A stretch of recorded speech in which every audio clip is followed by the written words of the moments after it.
계시록 1장 마지막 절입니다. 20절 말씀. 그러므로 네가 본 것과 이제 있는 일과 장차될 일을 기록하라. 네 본 것은 내 오른손의 7별의 비밀과 7 금촛대라.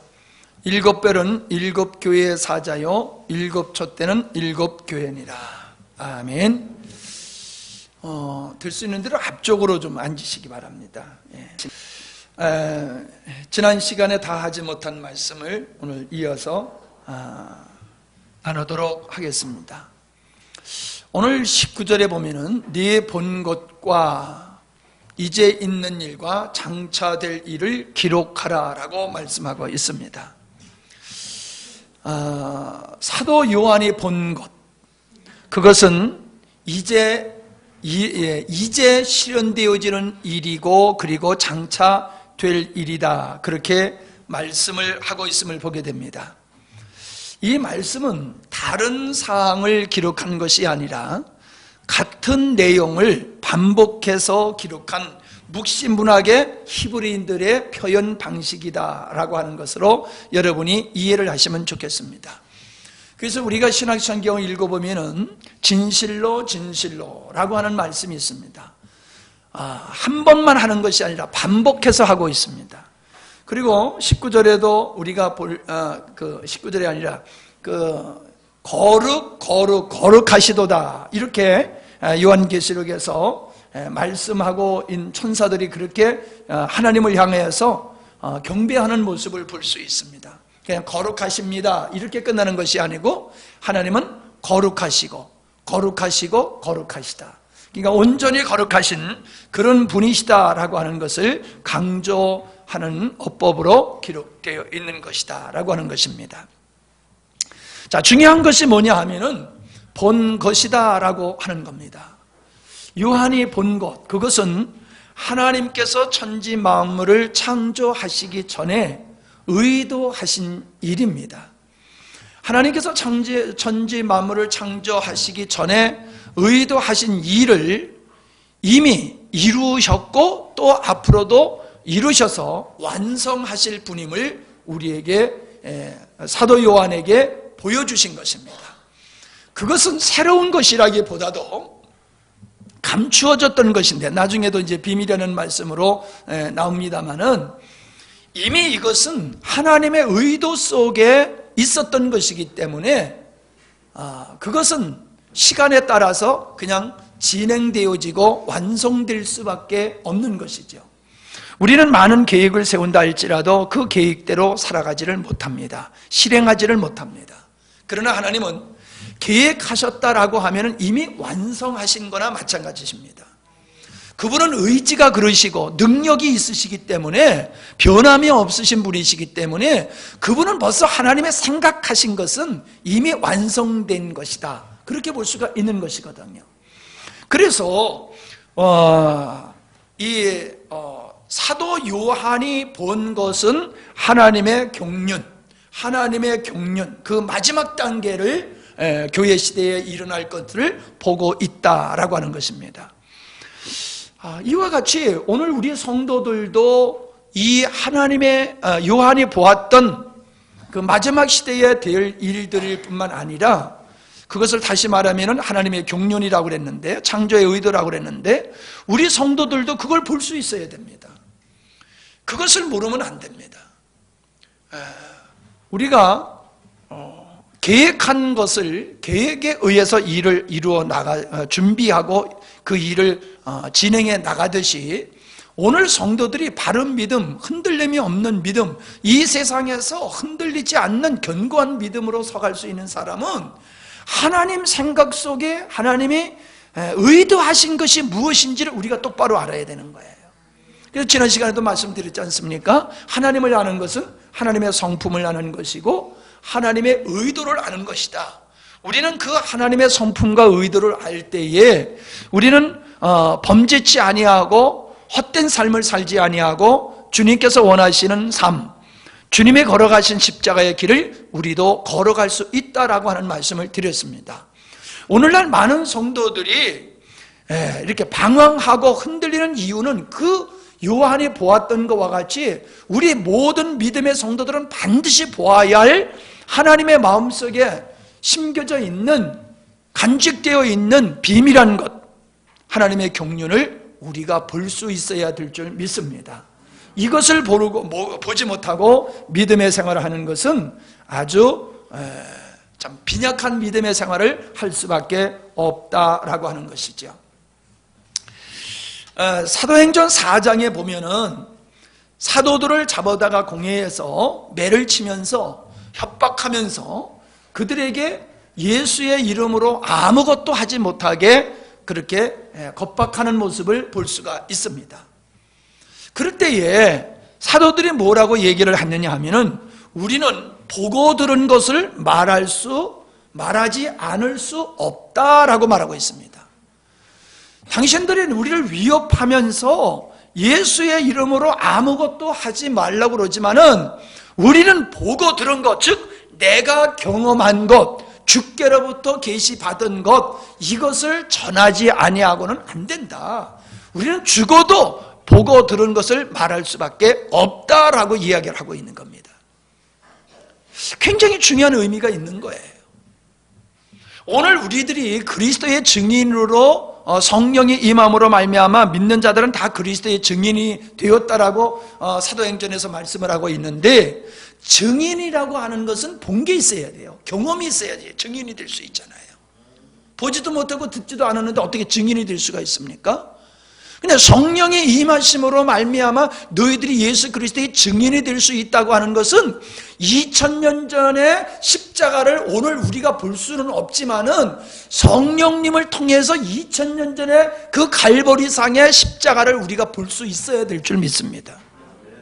더 거슬러 올라가서는 창세기에 하나님의 천지 만물을 창조하실 때에 그 사건도 우리가 봐야 되고, 성경에 기록된 모든 사건들은 성령으로 말미암아 우리가 본자가 되어야 될 줄 믿습니다. 예수님의 죽으심, 예수님의 부활하심, 예수님의 승천, 그건 예수님의 제자들에게 국한되어서는 아니 됩니다. 그들은 보았고 우리는 못 봤다라고 하면 그건 잘못된 신앙입니다. 그들은 육신의 눈으로 볼 수 있었지만은 오늘 우리는 그 부활의 영이신 성령으로 말미암아 그분이 우리 안에서 예수 그리스도의 탄생과 예수 그리스도의 죽으심과 예수 그리스도의 부활과 예수 그리스도의 승천하시는 모습을 성령께서 우리에게 보여주시고 있는 겁니다. 그것이 없는 그리스도인은 증인이 될 수가 없는 거예요. 왜 우리가 담대하게 예수님을 증거하지 못합니까? 사도들과 같이 보고 들은 것이 없어서 그래요. 경험이 없어서 그렇다는 거예요. 이 말을 바꿔서 얘기하면은 예수님에 관하여서는 잘 알고 있는데 예수님은 모르는 거예요. 이해가 되시죠? 예수님에 관해서 아는 것은 지식으로 아는 거예요. 그러나 그 내가 지식으로 아는 그 예수님을 내가 인격적으로 아느냐 경험적으로 아느냐라고 하는 것은 다르다는 거예요. 오늘 대부분의 그리스도인들은 제가 볼 때에는 교회에서 학문적으로 배워가지고 말씀을 통해서 배워서 예수님이 누군지를 잘 알고 있습니다. 예수님에 관해서 잘 알고 있어요. 그러나 인격자이신 그 예수님과 나와의 만남 속에서 주님이 내 생활 속에서 역사하심을 보고 듣고 함께한 이러한 요한이 보았던 것과 같은 내 안에서 부활하신 예수님, 승천하신 예수님, 성령으로 오신 그 예수님을 경험한 것들이 너무나도 빈약하다는 거예요. 그래서 주님이 우선이 안 되는 거예요. 항상 세상이 우선이 되고 내가 우선이 되어지고, 믿기는 믿는데 확신이 없는 거예요. 못 믿어온 거예요. 그래서 결정적인 순간에는 돌아서는 거지요. 믿는 것 때문에 피해가 없고 믿는 것 때문에 유익이 있을 때는 믿는 척 하지만은 믿는 것 때문에 고난을 당해야 되고 믿는 것 때문에 손해를 봐야 되고 믿는 것 때문에 내가 이 땅에서 불이익을 당하고 죽게 된다라고 했을 적에는 모른다고 베드로와 같이 돌아서게 된다는 겁니다. 우리는 성령으로 말미암아 오늘도 부활하시고 역사하신 우리 주님을 분명히 보고 듣는 역사가 있어야 될 줄 믿습니다. 이것이 없으면 안 돼요. 그래서 요한일서 1장 1절로 3절에 보면은 우리는 태초에 있는 말씀을 우리가 보고 듣게 되었다. 그러면서 요한이 말하기를 내가 보고 들은 것을 너에게 기록한다. 그래서 우리와 사귐이 있기 위함이다 라고 말씀하고 있습니다. 우리는 이것을 추구해야 됩니다. 예수님을 알아간다는 것은, 지식으로 예수님을 알아가는 것은 의미가 없습니다. 아무리 예수님에 관해서 지식으로 많이 예수님을 안다 할지라도 내가 예수님을 인격적으로 성령 안에서 알아가는 이 경험하는, 알아가는, 보고 듣는 바가 증가되지 아니하면은 예수님을 모르는 겁니다. 답안지에는 잘 쓸지 모르지만은 그 예수님, 자기가 말하고 있는 예수님이 자기의 인생에 별 도움이 되지 아니하고 절대로 영향력을 미칠 수 없습니다. 그러나 그를 몰라서 성경을 한 번도 못 읽었다 할지라도 성령께서 그 마음속에 빛 비춰 주시면은 요한의 눈을 열어서 보고 듣게 하신 역사와 같이 그렇게 우리들의 마음속에 증거해 주시면은 노인도 듣고 보고 깨달게 될 줄 믿습니다. 이것을 우리가 사모해야 될 것인 줄 믿습니다. 자, 그런데 20절의 말씀에 보니까 무슨 얘기를 하고 있습니까? 네가 본 것은 이거다 라고 하는 겁니다. 네가 본 것은 내 오른손의 7별의 비밀과 7 금촛대라. 자, 예수님의 오른손에 뭐가 있다고요? 7별의 비밀, 7 금촛대가 있다고 그랬죠. 자, 그러면서 또 설명을 합니다. 7별은 7 교회의 사자다. 그리고 7 촛대는 7 교회다라고 말씀하고 있음을 보게 되어집니다. 그러니까 먼저는 7 별, 7 그리고 7 촛대지요. 그런데 여기서 보니까 7 별을 7 교회의 뭐라 그랬어요? 사자다라고 얘기를 하고 있습니다. 그래서 7 별은 7 교회의 사자다라는 얘기가 되는 것이지요. 그러면서 7 촛대가 있다라고 얘기를 하고 있음을 보게 되어지는데, 이 말을 제가 다 이렇게 옮기기는 좀 어렵습니다만은 이 원어의 의미로 본다라고 하면은 이것은 7 교회의 사자에 관한 비밀만 얘기하는 것이 아니라 7 교회 촛대까지 포함한 것이라고 그래요. 7 교회의 비밀, 7 교회의 비밀, 아마요, 자꾸 헷갈리네. 7 별의 비밀, 7 별의 비밀은 뭐라 그랬어요? 7 사자라는 거지요. 그와 같이 7 교회의 촛대의 비밀도 있다라고 하는 의미로 이 말씀이 기록되었다라고 합니다. 자, 그러니까 분명한 것은 뭐냐 하면은 예수님 오른손에 7 별, 즉 7 교회의 사자와 7 교회의 비밀이 예수님의 오른손 안에 있다라고 하는 얘기입니다. 그러니까 무슨 얘기입니까? 이 별과 촛대는 교회를 의미하고 있는 것인데, 그러므로 요한이 본 것은 장차 하나님께서 하실 일들이란 교회 안에서 이루어질 일이라는 거예요. 에? 교회 안에서 주님께서 장차 할 일, 지금 이제도 있고 장차 될 일, 그것은 반드시 속히 될 일이라고 1장 1절에서 말씀하고 있잖아요. 반드시 속히 될 일은 어디서 일어날 일이냐? 교회 중심으로 일어날 일을 지금 요한이 보았다라고 하는 겁니다. 그러므로 교회라고 하는 것은 하나님께서 천지 만물을 창조하신 목적이 되는 것이거든요. 그것을 아버지, 성부 하나님으로 말하면 아들이 되어지는 것이고, 성자로 얘기한다라고 하면은 신부가 되는 게 교회라는 거예요. 이 하나님의 아들과 어린 양의 신부는 하나님이 천지 만물을 창조하신 목적이 되어진다는 거예요. 이 하나님의 아들들과 그리스도의 신부를 얻기 위해서 역사가 시작되었고 십자가의 사건이 있었고 성령을 보내셔서 하나님은 지금도 일하고 계시다. 그래서 장차 이 교회 가운데서 하나님이 의도하신 일을 완성해 가실 것이라는 거예요. 완성해 가실 거예요. 이 땅의 모든 것은 때가 되어지면 다 불타 없어지게 되어지지만은 교회는 영원할 것이라는 거죠. 왜요? 우리가 옥수수를 심으면은 옥수수 대를 얻으려고 하는 것이 아니라 옥수수를 얻기 위해서 심는 거예요. 그래서 옥수수를 수수한 후에는 옥수수 대를 다 밭에다 버리고 오는 겁니다. 하나님께서 천지 만물을 창조하신 이유는 하나님의 아들들과 그리스도의 어린 양 되신 그리스도의 신부를 얻기 위하시기 때문에 이것이 완성되어지게 되어지면은 이것을 얻기 위해서 만들었던 옛 하늘과 옛 땅은 없어질 수밖에 없는 거예요. 그러니 여러분 생각해 보세요. 한 인생에 살아온 과거도 죽으면 끝나버리고 마는데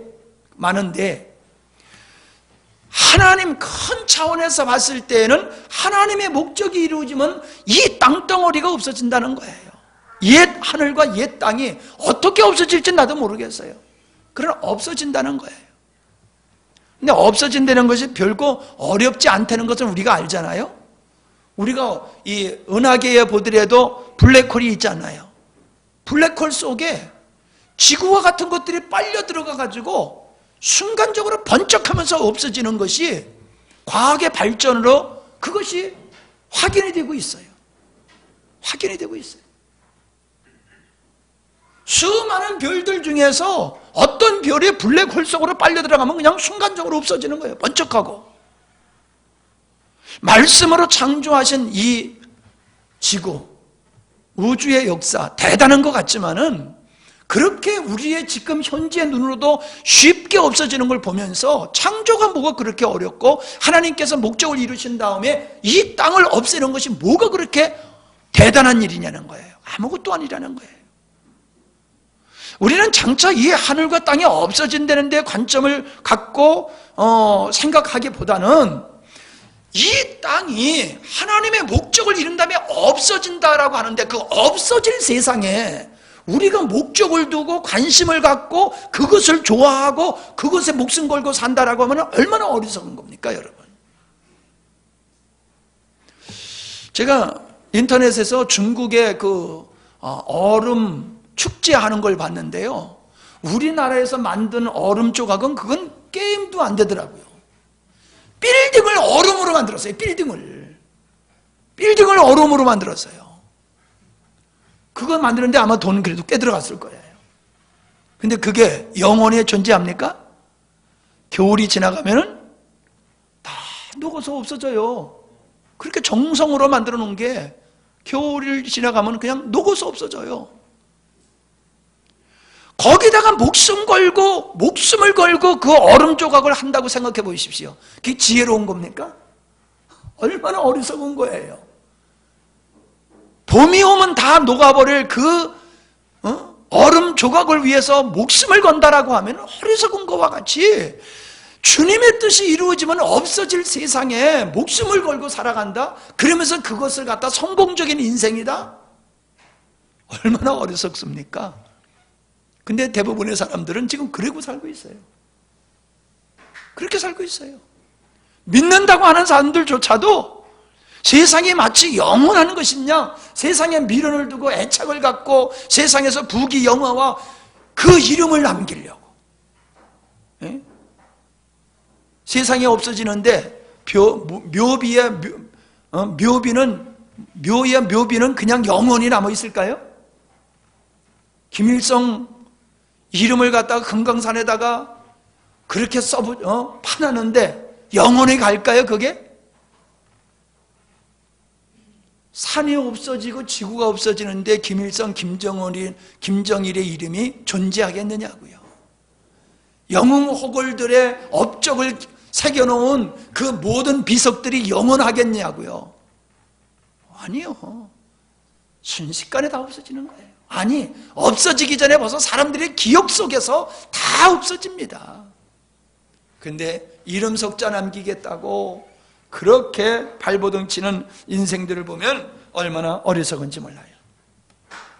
자, 그런데 중요한 것이 뭐냐 하면은 교회가 이 세상에서 이제 앞으로 쭉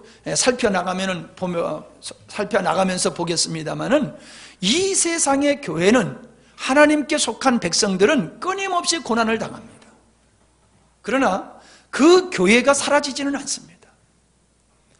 교회를 핍박했던 정권도 없어지고 황제도 없어지고 독재자도 없어지고 적그리스도와 같은 존재들은 그렇게 위풍당당하게 살기를 가지고 교회를 핍박했지만은 핍박했던 그들은 없어졌지만 교회는 계속해서 존재하고 있다는 사실을 우리는 지금 보고 있잖아요.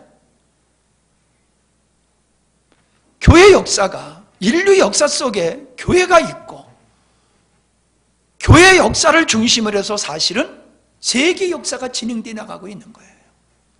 교회 역사를 중심으로 해서. 성경을 보면 그렇게 보여요. 왜? 하나님께서 교회 중심으로 역사를 이루어 가시기 때문에 그렇습니다. 교회 중심으로 역사를 이루어 가시기 때문에.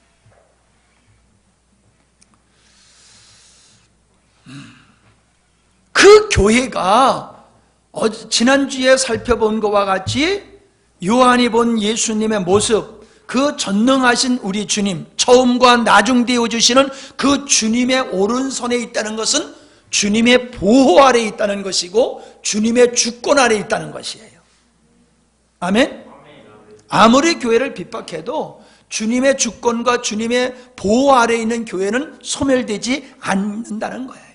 교회를 핍박하는 자는 없어지고 핍박하는 세력들, 그 나라는 없어지지만은 주님이 붙들고 계시는 교회는 이 땅에 영원히 존재할 뿐만 아니라 그 교회만이, 오른손으로 붙들고 계시는 그 교회만이 영원한 천국에 들어가게 된다라고 하는 것을 우리가 여기서 확실히 볼 수가 있습니다. 비밀이라고 하는 것은 구속사적이며 종말론적 시나리오의 핵심에 교회가 있음을 보여주는 것입니다. 그러므로 계시록의 중심 주제가 교회론을 제시하는 대목이 될 수 있다라고 하는 것입니다. 그래서 요한계시록을 우리가 제대로 풀어가려고 하면은 교회가 뭐냐라고 하는 것을 바로 알아야지만이 요한계시록을 제대로 이해할 수 있다는 것이에요. 자, 그러면 별이 뭐냐라고 하는 걸 살펴보겠습니다. 자, 별을 사자라고 얘기했습니다. 그런데 우리나라 말로는 그냥 별이다, 사자다 그랬는데 원어로 보면 앙겔로스, 즉 천사라고 하는 겁니다. 천사. 그러니까 일곱 별의 비밀, 일곱 교회의 사자는 일곱 교회의 천사라는 얘기예요. 천사. 문자적으로 보면. 그러니까 네가 본 것을 기록을 해가지고 누구에게 보내야 되냐? 교회, 일곱 교회 사자, 일곱 교회 천사에게 보내줘라, 그 뜻이거든요. 그러면 문자적으로 보면 천사에게 보내주라고 하는 건데 실제로 천사에게 보내주라는 말씀은 아니잖아요. 일곱 교회에게 보내는 것이잖아요. 근데 일곱 교회의 사자라고 했기 때문에, 그 사자를 천사라고 했기 때문에 왜 일곱 교회에 보내라 이러면 됐는데 일곱 교회의 사자에게, 즉 일곱 교회 천사에게 보내라고 했느냐? 이게 이제 우리가 살펴보아야 될 사항입니다. 헬라 사회에서는 별들을 신으로 그렇게 나타내고 있고요. 유대 사회에서는 별을 천사로 그렇게 표현하고 있음을 우리가 지식을 우리가 가져야 될 것 같습니다. 그러니까 여기서 말하고 있는 천사는 우리가 말하는 그 천사, 믿는 자들을 도우라고 보내심을 받은 하나님의 쓰시는 그 천사를 일컫는 말이 아니라, 문자적으로 그들이 아니라 다른 의미가 있는 거예요. 그것을 이해하려고 하니까는 헬라 사회에서는 별을 천사라고 보고 있고, 유대 사회에서는 그 별을 헬라 사회에서는 별을 신으로 보고 있고, 유대 사회에서는 별을 천사로 보고 있다라고 하는 것을 먼저 사전 지식으로 알아야 된다고 그랬지 않습니까? 그래서 신학자들은 이 별이 누구냐, 누구를 가리키는 거냐, 이렇게 연구해 보니까 네 가지로 보고 있어요. 첫째는 문자적으로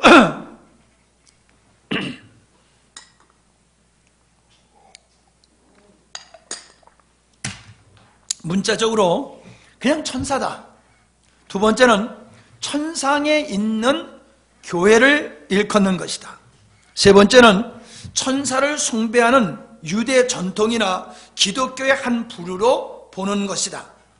네 번째는 목사, 감독 혹은 교회 지도자라고 하는 설, 이렇게 네 가지로 보고 있습니다.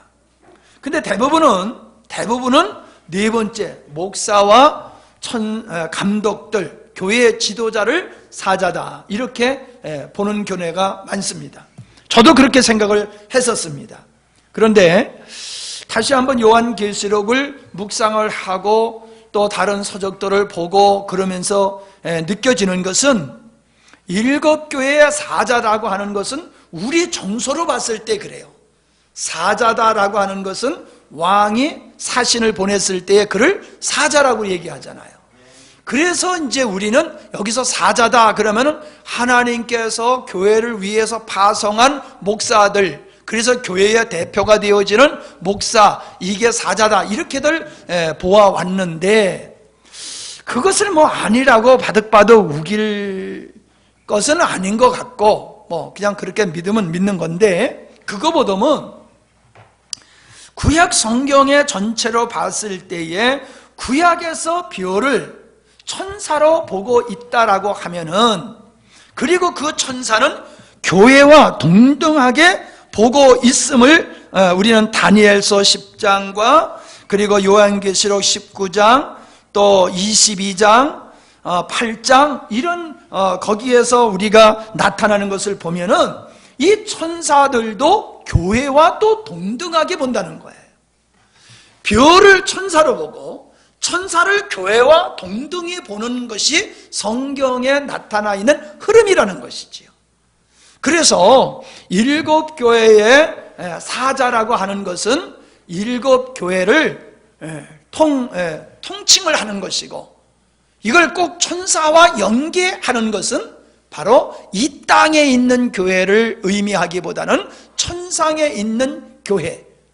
그러니까 우리가 에베소서의 말씀에 보면은 우리가 이 땅에 있지만 예수 그리스도 안에서 하나님의 보좌 우편에 앉아 있음과 같이, 교회가 이 땅에 있지만은 그리스도 안에서 천상에 있는 교회와 연합되어 있는 하나의 존재이기 때문에, 교회는 이 땅에 있지만은 천상에 있는 교회와 연합되어 있는 존재이기 때문에 천사라고 하는 단어를 써서 교회를 그렇게 설명하고 있는 것이다 하는 학설이 가장 옳은 학설과 같이 보여집니다.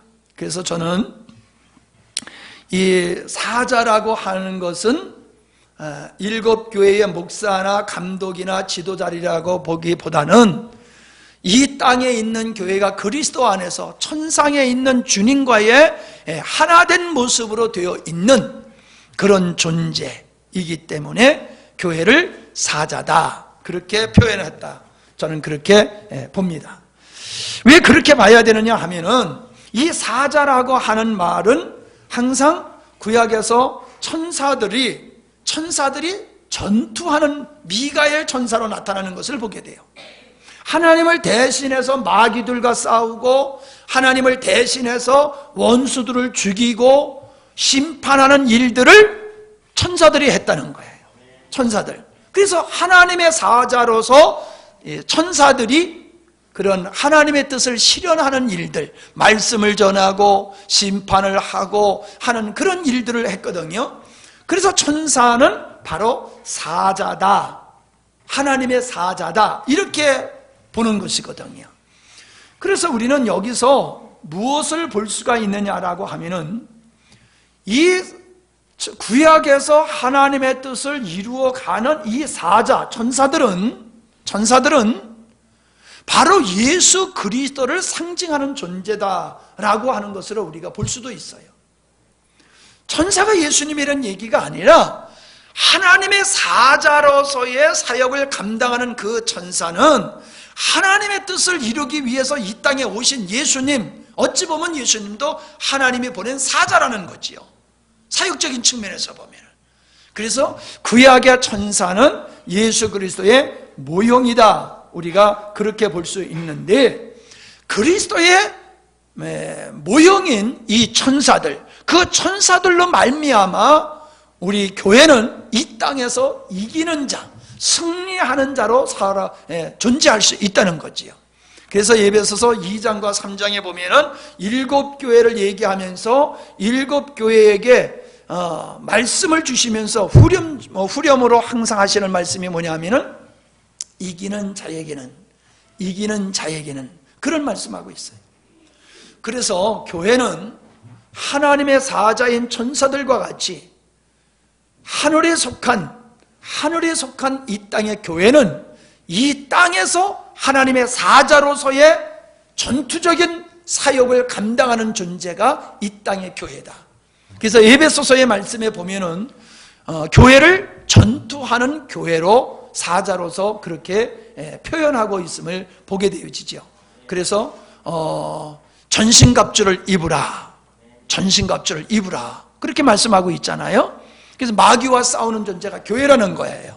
그래서 교회는 천사와 더불어서 이 어둠의 영들과 싸우는 하나님의 사자다, 우리가 그렇게 이해하면 될 줄 믿습니다. 다시 말씀드리지만은 교회는 하나님의 오른손에 붙들려 있기 때문에 언제나 승리하는 것임을 믿으시기를 바랍니다. 그러니까 우리가 이 땅에서 믿음 때문에 고난을 당하고 억울한 일을 당하고 핍박을 당하지만은 결국에는 어떻게 되는 거예요? 이긴다는 거예요. 아멘? 그러니까 여러분이 내가 싸우면서 질 것인가 이길 것인가 모르면은 깝깝하고 두렵지만은 반드시 이 싸움은 이기게 되어 있다라고 하면은 그 싸움이 힘들지 않잖아요. 어렵지 않잖아요. 싸울만 하잖아요. 아멘? 아무리 네가 지금 나를 두들겨 패도 나중에 한 방 치면 너는 그냥 KO될 거야. 그걸 알아보세요. 얻어맞으면서 나는 질까봐 이러지 않을 거 아니에요? 결과를 안다라고 하면 네가 아무리 나를 패도 결국 내 한 방이면 너는 끝나. 그러면 안 쓰러지는 거예요. 쓰러져도 또 일어나고 쓰러져도 또 일어나고 결국에 이기게 되는 거예요. 그게 교회의 미래인 것을 여러분이 요한에게 보여주신 것 같이 여러분도 보시고 강하고 담대할 수 있기를 바랍니다. 근데 여기서 보면은 이제 비밀이다라고 하는 말씀으로 왜 썼냐는 거예요. 교회에 관한 미래를 왜 비밀이라고 하셨느냐, 여기에 의미가 있는 거예요. 이것은 어떤 사람에게는 열려진 사항이지만은 어떤 사람에게는 허락되지 않는 것이라는 거예요. 성경에 보면은 이 다니엘서를 한번 찾아보시기 바랍니다. 다니엘서 2장 28절과 29절에 보면은 마지막 날에 반드시 일어날, 요한계시록 1장 1절의 말씀과 같이 마지막 날에 반드시 일어날 일에 대해서 말씀을 하고 계세요. 다니엘서 2장 28절, 오직 은밀한 것을, 비밀이라는 데다가 여러분이 비밀과 비슷한 단어에다 동그라미를 치시든지 한번 꼽아보세요. 오직 은밀한 것을 나타내시는 자는 하늘에 계신 하나님이시라. 그가 느부갓네살 왕에게 후일에 될 일을 알게 하셨나니 왕의 꿈 곧 왕의 침상에서 뇌 속으로 받은 이상은 이러하나이다. 왕이요 왕의 침상에 나아가서 장래일을 생각하실 때에 은밀한 것을 나타내시는 이가 장래일을 왕에게 알게 하셨나이다. 자, 여기 보니까 하나, 둘, 셋, 넷, 5번이나 장래에 하나님께서 의도하신 일들이 이루어질 것을 은밀하다, 장래일이다, 후에 될 일이다, 이렇게 표현하고 있음을 보게 되어집니다. 그러니까 하나님의 천지 만물을 창조하시기 전에 의도하신 것이 어떤 사람에게는 열려서 알게 된다는 거예요. 계시로. 사도 요한이 계시로 말미암아 그걸 보았던 것과 같이 하나님의 창세전의 계획은 어떤 사람에게는 계속해서 비밀로 덮여져 있는 거지만은 하나님의 계시를 받은 자에게는 그 비밀이 열려서 장차될 일을 느부갓네살 왕이 보았듯이 우리는 보고 알게 된다라고 하는 것입니다. 그러니까 다니엘서에서 마지막에 반드시 될 일이란 요한계시록 1장 1절에서 반드시 속게 될 일과 같은 내용이다라고 하는 거예요. 다니엘서에서 은밀한 것과 계시록의 비밀이라는 말은 동일하게 사용되는 단어다라고 하는 겁니다. 그러므로 비밀이란 영원히 감추어야 하는 내용이 아니라 때가 되면 마지막 날에 반드시 일어나 드러나야 하는 사건을 가리키는 것이에요. 이 비밀은 다니엘서에서 4번째 나라가 망하고 세워질 하나님의 영원한 나라, 하나님의 나라 교회를 일컬어서 하는 말씀이다 라고 하는 겁니다. 그래서 성경에서 보면은 이 비밀이라고 하는 단어를 가지고 교회를 설명하고 있음을 보게 돼요. 마태복음 13장 11절에 보니까는 대답하여 가라사대 천국의 비밀을 아는 것이 너에게는 허락되었으나 저희에게는 아니니라. 이게 씨 뿌리는 자의 비유를 통해서 뒤에 나오는 말씀이란 말이죠. 예. 천국의 비밀, 천국을 비밀로 표현하고 있어요. 천국은 너희들에게는 열려가지고 알 수 있는 명확한 진리지만은 어떤 사람에게는 가리워져 가지고 못 깨닫는다는 거예요. 들어도 보아도 보지 못하고 듣지 못하게 된다는 거예요. 그 다음에 로마서 11장 25절로 26절에 보면 이방인의 구원의 사건을 또 비밀이라고 얘기를 하고 있어요. 하나님께서 이방인들을 어떻게 구원하느냐, 그 구원의 사역을 비밀로 얘기하고 있고요. 로마서 16장 25절로 26절에 보니까는 나의 복음과 예수 그리스도를 전파함은 영원 전부터 감추었다가 이제는 나타난 바 되었으며 하나님의 명을 쫓아 선지자들의 글로 말미암아 모든 민족으로 믿어 순종케 하시려고 알게 하신 바 그 비밀의 계시를 쫓아낸 것이니 이 복음으로 너희를 능히 견고케 하실 자다. 또 에베소서 1장 9절에 보도 그 뜻의 비밀을 우리에게 알리셨으니 그 기쁘심을 따라 그리스도 안에서 때가 찬 경륜을 위하여 예정한 것이다. 에베소서 3장 3절에 곧 계시로 내게 비밀을 알게 하신 것은 내가 이미 대강 기록함과 같다. 에베소서 3장 9절에 영원부터 만물을 창조하신 하나님 속에 감추었던 비밀의 경륜이 어떠한 것을 드러나게 하려 하심이라. 그래서 신약 성경에도 보면은 하나님의 창세 전의 계획을 비밀이라고 얘기했고 그 목적을 비밀이라고 얘기했고 그것을 이루는 과정을 비밀이다 비밀이다 이렇게 말씀하고 있습니다.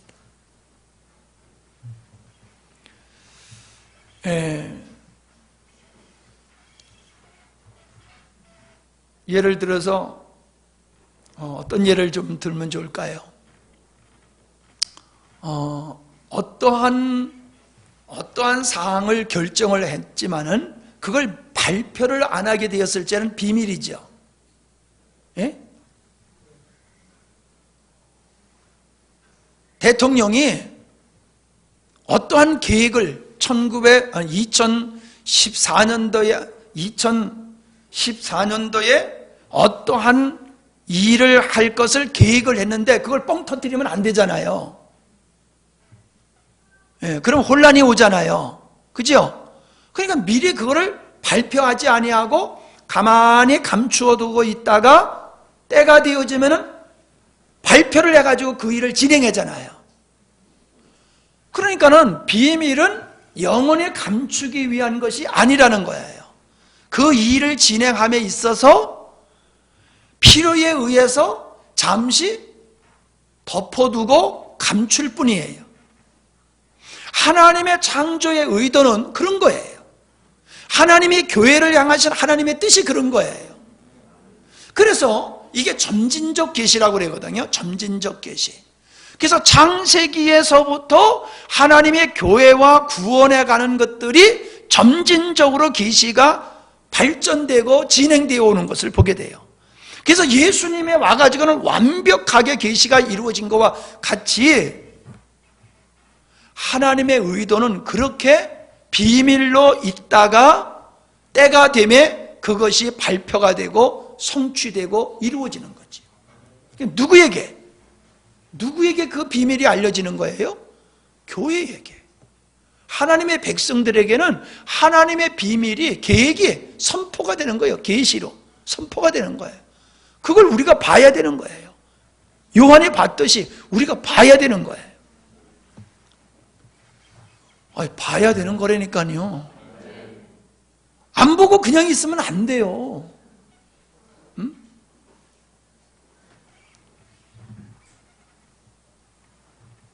우리가 세상에서 살아갈 때도 맨날 뒷북치는 사람이 있어요. 정부가 어떻게 이 부동산 시장을 이끌어갈 건가? 또 금리를 어떻게 할 건가? 뭐 개발을 어떻게 할 건가? 교육 정책을 어떻게 할 건가? 그걸 보고해야 되잖아요. 대학 가는 사람이 그냥 무조건 공부만 해요? 입시가 어떻게 될 걸 알고 공부해야 되잖아요. 입시 정책이 어떻게 되니까 알고 공부해야 되잖아요.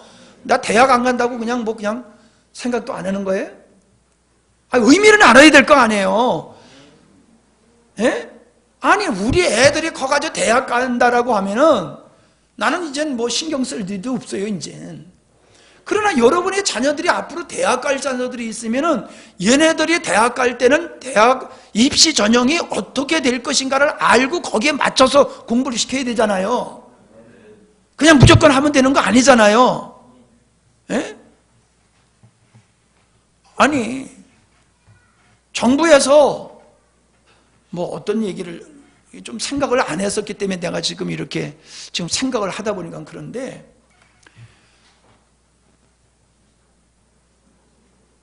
뭐라고 얘기해야 되나? 자, 쉽게 얘기하면요. 어떤 사람이 장사를 잘했어. 돈을 많이 벌었어. 야, 저 사람 저 돈을 저걸 장사를 해가지고 돈을 많이 버는구나. 그럼 나도 하자. 그래가지고 뛰어들었어. 근데 그게 이제 그 사업이 지는 사업이야. 그때서부터. 지는 사업일 때 뛰어들면은 망하는 거예요. 뜰 떡에 막 뜰 때 참여하면은 봉 잡는 거거든요. 예? 대박하는 거예요. 근데 질 때 투자하면은 안 되잖아요.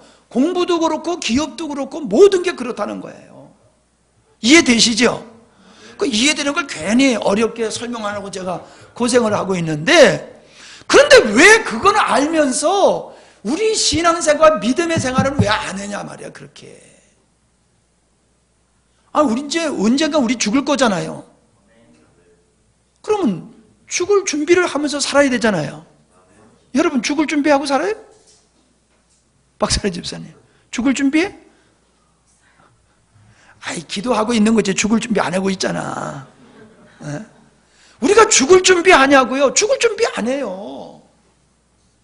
이 세상이 없어진다고 그랬잖아요. 하나님의 계획을 우리가 알면은 어떻게 우리가 해야 되는 거 알잖아요.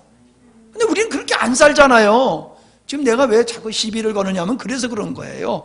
자꾸 괜히 뭐 그냥 다 아는 거를 예화를 들려고 애를 쓰다가 별로 재미도 없이 그냥 예를 들었는데 그래도 이해는 하잖아요.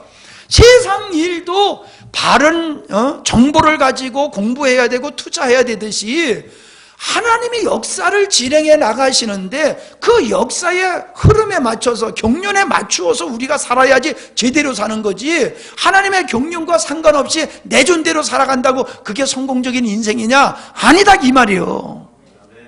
근데 아멘은 하셨지만은 진짜 중요한 게 뭐냐면 그렇게 살면 안 돼요. 이제 아멘 하신 거와 같이 여러분의 인생은 하나님의 경륜에 맞춰 살아야 돼요. 진짜 아멘 하셔. 괜히 아멘 했다고 면박 받은 것 같으니까 쑥스러워하지 마시고. 맞지요? 우리 영광스러운 교회가 한 사람 한 사람이 우리가 그렇게 살아가야 돼요.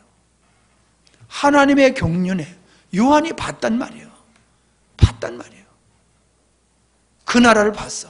오른손에 교회를 붙들고 장차 완성해 나가시는 그 모습을 봤어요. 그래서 그 요한은 거기에 맞춰서 사역을 마쳤잖아요. 우리가 하나님의 경륜을 알면은 오늘 이 땅에서 우리가 어떻게 살아가야 되고 어떻게 믿음의 생활을 해야 되는가가 답이 나옵니다.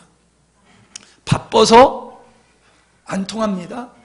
힘들어서 안 통합니다. 우리는 하나님의 창조적인 경륜에 맞추어서 살아가는 것만이 올바로 사는 것이고 후회함이 없는 삶이 되어주시는 것이고 세상이 불탈 때에 우리는 영광의 구원을 받는 믿음의 삶이 될 줄 믿습니다. 그런 확신이 여러분들에게 있기를 바랍니다. 그래서 비밀이란 예수 그리스도로 말미암아 이미 성취되어 나타난 하나님의 구원사적 사건들을 가리키고 있음을 우리는 알게 되어지고, 그 비밀이라고 하는 것은 숨겨지기 위한 것이 아니라 밝게 드러나기 위한 것임을 우리가 알아야 되는 것입니다. 숨겨져 있다면 그것은 하나님을 모르는 사람들에게 숨겨져 있을 뿐이고 하나님의 백성들에게는 밝혀졌기 때문에 주님의 뜻은 우리에게, 그 비밀은 우리에게 영광이 되어지는 줄 믿습니다. 아멘. 기도하십니다. 요한이 본 것이 우리가 보아야 될 것임을 오늘 살펴보았습니다. 요한이 본 것은 시작과 끝이 되시는 주님께서 능력의 팔로 붙들고 보호하시고 이끌어 가시는 것이 없습니다. 하나님께서 천지 만물을 창조하시기 전에 교회를 향한 하나님의 뜻을 실현해 나가는 것을, 완성해 나가는 것을 요한이 보았습니다. 우리도 그것을 보아야 될 줄 믿습니다. 요한계시록의 중심 주제가 바로 교회임을 알고 하나님께서는 교회 중심으로 세계 역사를 이루어 가심을 알고 우리가 허탄한 일에 마음 뺏기지 않게 하시고 시간 뺏기지 않게 하시고 불타 없어질 것에 우리가 마음 뺏기지 않게 하시고 하나님의 경륜에 맞추어서 오늘을 하루를 우리의 인생을 살아가는 저희들이 되게 해 주시옵소서. 예수님의 이름으로 기도하옵나이다. 아멘.